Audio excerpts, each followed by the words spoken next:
नमस्कार मित्रों, मैं अभी तक नासिक के 100 से अधिक गांवों के प्राचीन पत्थरों को उठा चुका हूं। अलग अलग जगह के बुजुर्गों ने मुझे वहां के पुराने पहलवान कैसे अलग अलग प्रकार से पत्थरों को उठाते थे ये मुझे बताते थे। तो आज मैं आपको उन्हीं अलग अलग करतबों को करके दिखाने वाला हूं। तो जैसे कि अभी आपने सबसे पहले देखा कि कोई पत्थर बहुत ज़्यादा बड़ा हो वहाँ उसको ग्रिप ना बैठ रही हो, क्योंकि ये पत्थर बहुत ही गोल होते हैं। तो उन्हें इस तरह से कपड़े से टॉवेल से लपेटा जाता है और फिर ग्रिप लेके उसे उठाया जाता है। दूसरे तरीके में लंच करके हम नीचे बैठते हैं, कपड़े को पत्थर के आगे रखते हैं और पंजों को एक दूसरे में फंसाकर पक्का बांधकर पूरे पत्थर को हाथों से बांध लेते हैं। ये दोनों तरीके बिगिनर भी यूज़ कर सकते हैं, क्योंकि बिगिनिंग में हमारी रिस्ट स्ट्रेंथ, हमारी फोरआर्म स्ट्रेंथ इतनी ज़्यादा मजबूत नहीं होती है और पत्थर को छाती लगाकर छाती से पत्थर को आगे ढकेलना होता है और पत्थर को हमारे पंजों के ऊपर लेना है। इसमें थोड़ा सा दर्द होता है, हमारी उंगलियां दब जाती हैं, लेकिन यह भी तरीका पुराने समय से उपयोग में आता गया है। इसके बाद जैसे हमारी ग्रिप स्ट्रेंथ स्ट्रांग होती जाए तो हमें हमारी उंगलियों को ज़्यादा से ज़्यादा बड़ा करके ज़्यादा से ज़्यादा फैलाकर पत्थर को इस तरह से हाथ सीधे रखकर पकड़ना है और केवल पंजों की ताकत से पत्थर को ऊपर उठाना है। और भी कुछ प्रकार है जिन्हें हम आगे देखेंगे, लेकिन ये 3 मुख्य प्रकार हैं।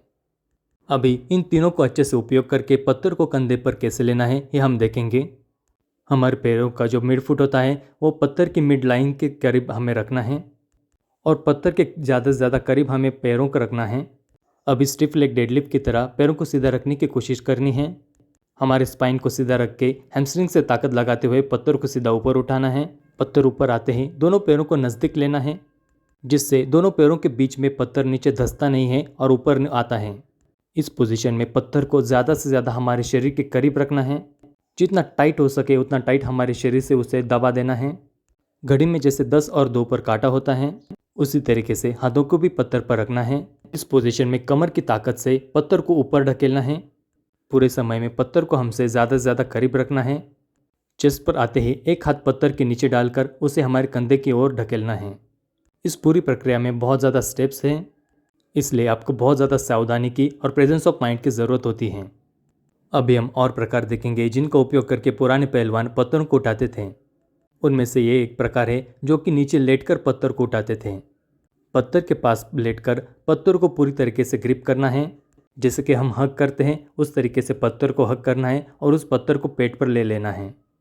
ये सभी एक्सरसाइजेस करने के लिए बहुत ज़्यादा स्ट्रॉन्ग कोर की आवश्यकता होती है, तो इन सभी एक्सरसाइजेस को आप अचानक से ट्राई मत कीजिए। पेट पर पत्थर लेकर आपको इस तरीके से क्रंच करके उठना है और बैठक की अवस्था में हाथों की मदद से बैठना है और बैठक में बैठते ही पत्थर को लेकर आपको बैठक लगाकर ऊपर उठना है। और आगे की प्रक्रिया तो आपको पता ही है। इसमें भी बहुत ज़्यादा प्रेजेंस ऑफ माइंड की आवश्यकता, मसल कोऑर्डिनेशन की आवश्यकता आपको होती है और फुल बॉडी स्ट्रेंथ की आवश्यकता होती है। इसके बाद एक बहुत ज़्यादा मुश्किल ऐसा एक प्रकार है जो कि एक ही हाथ से पत्थर को ऊपर लेना। इसमें बहुत ज़्यादा स्ट्रॉन्ग ग्रिप स्ट्रेंथ, बाइसेप की स्ट्रेंथ और चेस्ट की स्ट्रेंथ लगती है। इसमें आपको लंच की अवस्था में बैठकर हमारे घुटने को पत्थर के पास रखना है और पत्थर को एक हाथ से बहुत ज़्यादा टाइट हक करके पत्थर को हमारे थाई के ऊपर ले लेना है। और उसके बाद आगे की प्रोसेस एक हाथ से आप जितना ज़्यादा कर सको उतनी कोशिश करनी है। ये थोड़ा ज़्यादा मुश्किल है, इसलिए मैं इसे केवल मेरी चेस्ट तक ही ले पाया। ये सभी एक्सरसाइजेस, सभी करतब बहुत ज़्यादा मुश्किल हैं और इनसे एक इंजरी भी हो सकती है, तो इसे बहुत ज़्यादा सावधानी से करें या फिर करें ही ना। इसके बाद और एक प्रकार है जो कि है हैमस्ट्रिंग हग। ये नाम मैंने ही दिया है, लेकिन पुराने लोग हैमस्ट्रिंग की पावर बढ़ाने के लिए, जो कि हिप एक्सटेंशन के लिए बहुत ज़्यादा ज़रूरी मसल हैं, पत्थर को इस तरह से काफ से उठाते थे, जिससे बहुत ही ज़्यादा स्ट्रांगली हमारे हैमस्ट्रिंग कॉन्ट्रैक्ट होते हैं। एक तो उसे केवल उठाकर आइसोमेट्रिकली होल्ड करना भी बहुत ज़्यादा मुश्किल है और चैलेंजिंग है, लेकिन उसी के साथ साथ डेड स्टॉप रेप्स भी आप लगा सकते हो, जिनसे भी बहुत ज़्यादा अच्छी हैमस्ट्रिंग स्ट्रेंथ बिल्ड होगी।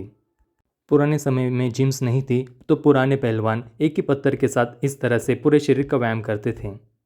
इसके बाद और एक तरीका है जिससे आप अपनी एक्सप्लोजिव स्ट्रेंथ बढ़ा सकते हो, वही one motion stone to shoulder. इसमें आप पत्थर को सीधा ज़मीन से उठाकर चेस्ट को टच करते हो और वहीं से शोल्डर पर फेंक देते हो। इसके बाद हम स्टोन के साथ अलग अलग एक्सरसाइजेस देखेंगे। ये पहले एक्सरसाइज है, ये फ्रंट स्क्वाट। पुराने समय में इस तरह से पत्थर को आगे पकड़कर स्क्वाट लगाते थे। इसके बाद पत्थर को कंधे पर लेकर मंदिर को परिक्रमा करते थे या फिर पत्थर के साथ बैठक भी लगाते थे। अलग अलग प्रकार के करतब करके शक्ति दिखाते थे। इसी के साथ साथ स्टोन रोज, स्टोन से ओवरहेड प्रेस, इस तरह से अलग अलग एक्सरसाइजेस भी आप पत्थर के साथ कर सकते हो, जिनसे आपका कॉन्फिडेंस बढ़ता है। पत्थर के साथ आपको डर नहीं लगता है। स्टोन रोज में आपको ग्रिप स्ट्रेंथ का बहुत ज़्यादा फायदा मिलता है और केवल फिंगर से पत्थर उठाने से आपकी ग्रिप स्ट्रेंथ भी बढ़ती है। इसमें आपको बस पत्थर को उठाना है, जिससे टच करना है और केवल छोड़ देना है। अगर आपको इनको छोड़कर और भी कोई प्रकार पता हो पत्थर उठाने का तो मुझे नीचे कमेंट्स में ज़रूर बताइए। वीडियो देखने के लिए बहुत बहुत धन्यवाद। मिलते हैं अगली वीडियो में। जय श्री राम। इस वीडियो को अपने अधिक से अधिक मित्रों के साथ ज़रूर शेयर कीजिए, इससे हमारे चैनल को बढ़ने में बहुत ज़्यादा मदद मिलती है। फिर से एक बार बहुत बहुत धन्यवाद। शक्ति बढ़ाते रहिए।